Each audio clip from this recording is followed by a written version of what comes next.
कहानी शुरू होती है जब हम एक लड़के को देखते हैं जिसका नाम है पेई, जो काम पर जाने की जल्दी में है। हमें पता चलता है कि वह एक साधारण लड़का है जिसने कॉलेज से स्नातक होने के बाद एक सामान्य नौकरी पाई, लेकिन उसे अपने बॉस को जहरीला लगता है।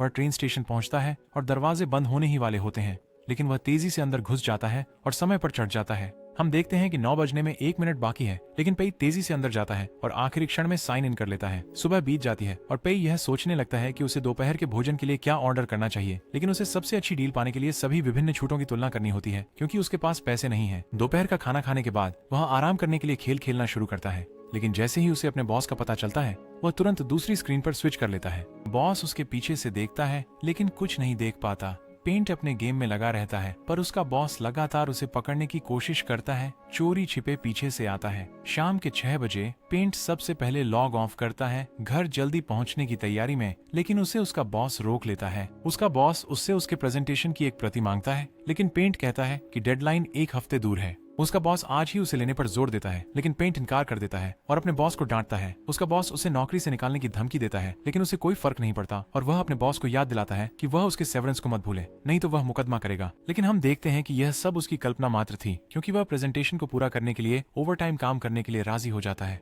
हम देखते हैं कि पेई तब तक काम करता रहता है जब तक वह ऑफिस में आखिरी नहीं हो जाता। तभी लाइट बंद हो जाती है और अचानक उसे एक संदेश मिलता है। वह देखता है कि उसके दोस्त ने उसे भविष्य देखने के लिए एक क्विज भेजा है, लेकिन गलती से उसका फोन उसकी बिन में गिर जाता है। जैसे ही वह उसे उठाने जाता है, वह स्क्रीन देखता है जो उसके भाग्य को प्रकट करने का वादा करती है, और अचानक एक आवाज आती है जो कहती है कि भाग्य रूपांतरण प्रणाली सक्रिय होगी। उसका फोन प्रकाश से भर जाता है और अनगिनत ताबीज अचानक प्रकट हो जाते हैं। उसके चारों ओर घूमते हुए वह हवा में उड़ जाता है और अपने बिन में गिर जाता है, जिससे वह गायब हो जाता है। उसे उसका दोस्त यांग जगाता है, जो उससे कहता है कि डीन की क्लास के लिए उठ जाओ क्योंकि उपस्थिति दर्ज की जाएगी। वह चारों ओर देखकर भ्रमित हो जाता है और उसके रूममेट्स उससे कहते हैं कि उठ जाओ, जैसे वे निकल जाते हैं। पेई को एहसास होता है कि वह अपने पुराने कॉलेज डॉर्म में है और वह वापस उस समय चला गया है जब वह प्रथम वर्ष का छात्र था। वह सोचता है कि क्या हो रहा है और वह अपनी क्लास में जाने के बारे में सोचता है, लेकिन उसे याद आता है कि डीन ने वास्तव में कभी अपनी क्लास में उपस्थिति नहीं ली, जबकि एक और शिक्षक थे जो हमेशा दोस्ताना व्यवहार करते थे। कहते थे कि उपस्थिति कोई मायने नहीं रखती, लेकिन सेमेस्टर के अंत में उन्होंने उन सभी को फेल कर दिया जो उपस्थित नहीं हुए थे। वह सोचता है कि भविष्य में वापस कैसे जाए,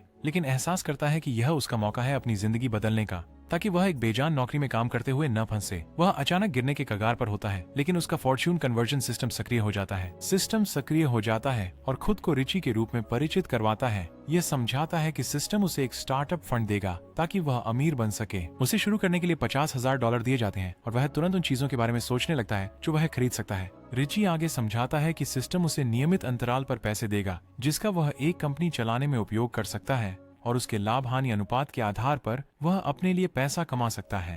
पेई अमीर बनने को लेकर उत्साहित हो जाता है और रिची उसके लाभ हानि रूपांतरण दर को उत्पन्न करता है, लेकिन यह अपेक्षित नहीं होता क्योंकि उसकी हानि दर लाभ दर से अधिक है, इसलिए पैसा खोना वास्तव में अधिक लाभदायक है। वह यह सोचकर उत्तेजित हो जाता है कि पैसा खोना कमाने से आसान होगा, इसलिए वह अपनी किस्मत पर खुश होता है। रिची उसे अगला कदम बताता है कि एक कंपनी का पंजीकरण करना है, इसलिए वह सोचता है कि किस क्षेत्र में प्रवेश किया जाए। किसी शॉर्टकट के बारे में सोचता है, लेकिन रिची कई नियमों और प्रतिबंधों का उल्लेख करता है, जिससे उसे एहसास होता है कि उसे एक वैध कंपनी की आवश्यकता है। वह सोचने के लिए कुछ समय मांगता है और कुछ विचार खोजने लगता है। जैसे ही वह अपने फोन की जांच करता है, उसे एहसास होता है कि गेम्स इंडस्ट्री उसके पैसे खोने के लिए एकदम सही रहेगी, क्योंकि इसमें सफल होना वास्तव में कठिन है। वह रिची को अपना फैसला बताता है, लेकिन गलती से अपनी कंपनी को कुछ अजीब नाम दे देता है, पर उसे कोई फर्क नहीं पड़ता क्योंकि वह सफल होने की योजना नहीं बना रहा है। रिची उसे चेतावनी देता है कि वह इस सिस्टम के बारे में किसी को नहीं बता सकता, नहीं तो उसे नौकरी से निकाल दिया जाएगा।